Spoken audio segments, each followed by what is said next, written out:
Welcome to Dave's Daily Crypto Take. Today is Friday, February 18th, 2022. Let's take a look at today's charts. At number one, BTC is at $40,671.82, down 7.03%. Ethereum at number two, $2,900.42, down 6.06%. Tether at number three, $1. BNB number four, $406.17, down 4.57%. USD coin number five, $1. XRP at number 6, 79 cents, down 3.79%. Cardano at number 7, $1.03, down 3.98%. Solana at number 8, $94.77, down 5.58%. Avalanche at number 9, $88.93, down 6.01%. And last but not least, Terra at number 10, $51, 8.84% down. Let's take a look at the crypto fear and greed index. Extreme fear can be a sign that investors are getting too worried. That could be a buying opportunity. And when investors are getting too greedy, that means the market is due for a correction. So what we got today is fear at 30. Yesterday was neutral at 52. Last week was neutral at 50. And last month was extreme fear at 24. Let's look at our 5 articles today. Article number 1 is Ethereum still in a good phase? Everything goes as planned. Article number 2, Bitcoin bulls scramble to defend $40,000 as the crypto market sell-off intensifies. Article number 3, Buffett's shocking Bitcoin bet supports $1 million Bitcoin price prediction. Meanwhile, BNB, Solana, Cardano, XRP, and Ethereum's prices surge. Article number 4, Ethereum dominance will go down as competitors emerge, says Morgan Stanley. And last but not least, article number 5, Binance stopped all activities focused on Israel following regulatory request report. All right, before we get into the articles, just want to say thank you so much to everyone that's been listening in. Again, if you do have family or friends, send them my way. Dave's Daily Crypto Take on Apple, Spotify, and Google Podcasts. And if you're in the YouTube space, like, share, comment, and subscribe. All right, let's get into it, everyone. Article number 1 is Ethereum still in a good phase? If not, everything goes as planned. Ever since the Ethereum network has launched its beacon chain for staking in December 2020, enthusiasts have waited for the day that the chain will finally be merged with Ethereum's mainnet, giving way for the proof of stake consensus to be the only mechanism through which new ETH is created. While, unfortunately, a specific date for the merge is yet to be disclosed, Ethereum co-founder Vitalik Buterin has now said that hopefully we're going to be merging pretty soon. Speaking on a recent podcast, the engineer also lamented the constant delays that this transition has faced, adding, quote, if we want to kind of really fully achieve that vision, I do still think that there's quite a lot of work still left to do that we had hoped would be finished by now or even be like 2016. Buterin also elaborated on the aspects of transition that are yet to be finalized and finished, and most of that has to do with testing. Since most blockchain programs are used by the indefinite numbers of people entrusting millions of dollars, constantly testing software to perfection is a necessary step, albeit one wants to fall victim to an exploit similar to the ones the Ethereum network is so used to. Nevertheless, Buterin said that apart from testing, there are already some basic test stats and full implementations of everything that needs to happen for the merge, which includes consensus clients and execution clients, and the latter of which has run into some limitations according to him.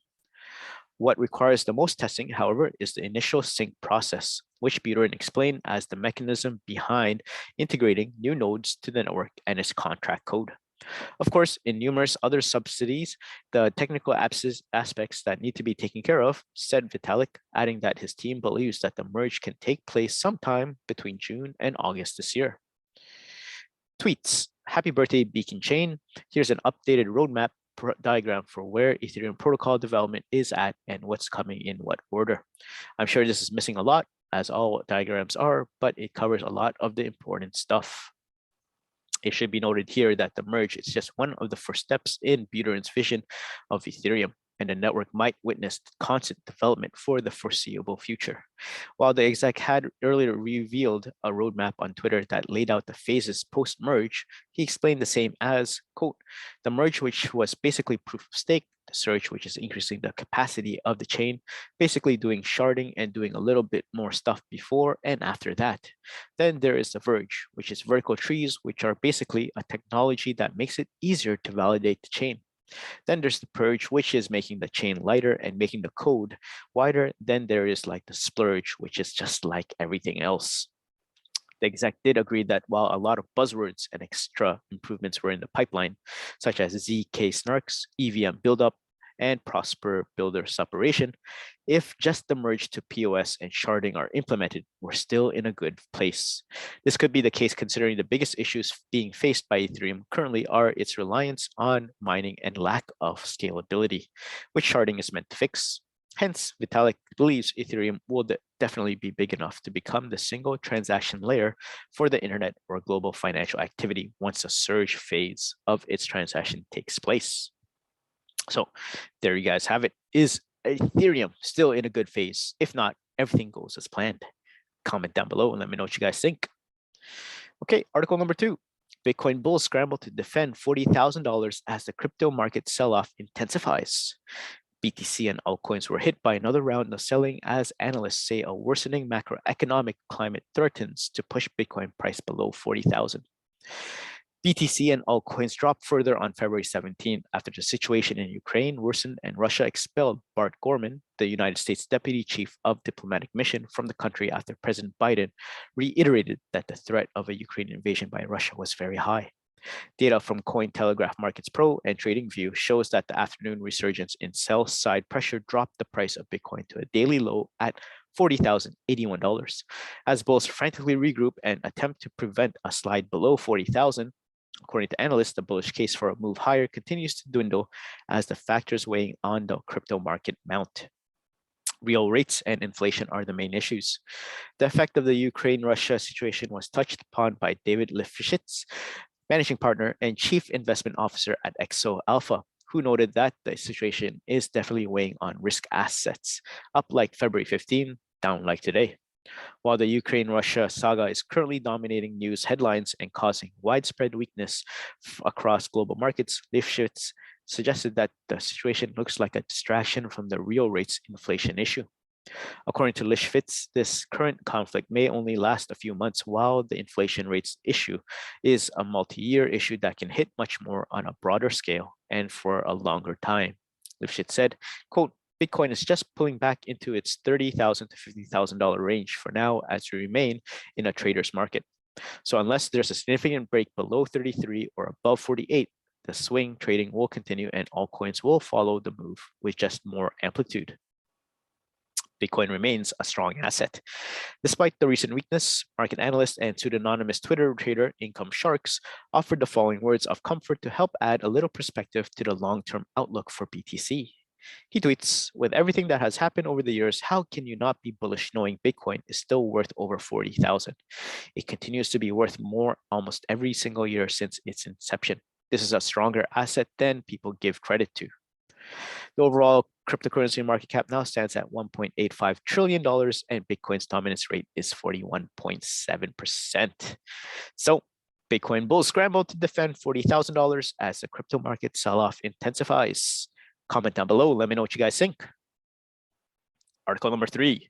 Buffett's shocking Bitcoin bet supports $1 million Bitcoin price prediction. Meanwhile, BNB, Solana, Cardano, XRP, and Ethereum prices surge. Major crypto blasted higher this week. The Bitcoin price is up 20% from its February low. Ethereum's price has risen 14%, BNB 13%, Cardano 5%, and XRP 41%, and Solana at 8% over the month. Meanwhile, the sage of Omaha, Warren Buffett, is quietly coming around to crypto. A recent Berkshire Hathaway filing reveals it dumped shares in legacy financials Visa and MasterCard and sank $1 billion into a crypto-friendly neobank.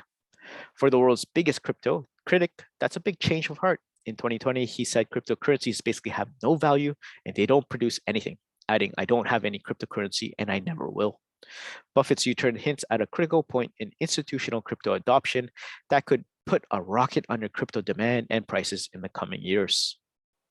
So zooming out, Buffett began investing in 1940s and his stock piking skill had generated a personal fortune of well over $100 billion. The modern day Midas and his sidekick Charlie Munger believe in value investing. Example, finding attractively priced nuggets overlooked by other investors. In the past, both Buffett and Munger have ridiculed Bitcoin. Buffett described it as rat poison squared, and Munger argued that trading in cryptocurrencies is just dementia. Buffett hasn't invested directly in Bitcoin, but has tripled Berkshire Hathaway's investment in Nubank, the largest fintech bank in Brazil that's big among Bitcoin investors. And obviously, you wouldn't bet on a company leveraged to crypto if you weren't bullish on it. As Greg Weisman, co-founder and CEO of crypto wallet service Mercurial, commented, the new bank investment can be tagged as Buffett's way of supporting the fintech crypto world without taking back his criticism of the past. Weisman added that the Berkshire boss is now backing the digital currency ecosystem indirectly. Moreover, Buffett has not only been a big investor to have a change of heart. For example, Lloyd Bankfein, a former Goldman Sachs CEO, who has voiced skepticism about cryptos in the past, recently said his view on crypto is evolving. The fact that these coins have come around to cryptos will likely persuade even the most reluctant of big institutional investors to consider them again, potentially turbocharging demand. Potentially big tailwind, the increasingly positive attitude of institutional investors suggests Bitcoin is entering the mainstream and can challenge gold as a modern store of value. As I discussed last year, dethroning gold has been one of the biggest narratives driving the price of Bitcoin in the past 2 years. There's $650 billion worth of Bitcoin out there. Meanwhile, investors hold at least 2.7 trillion in gold. According to the World Gold Council, if say they move just a bit more than 20% of their gold holdings to Bitcoin, the cryptocurrency could double or more.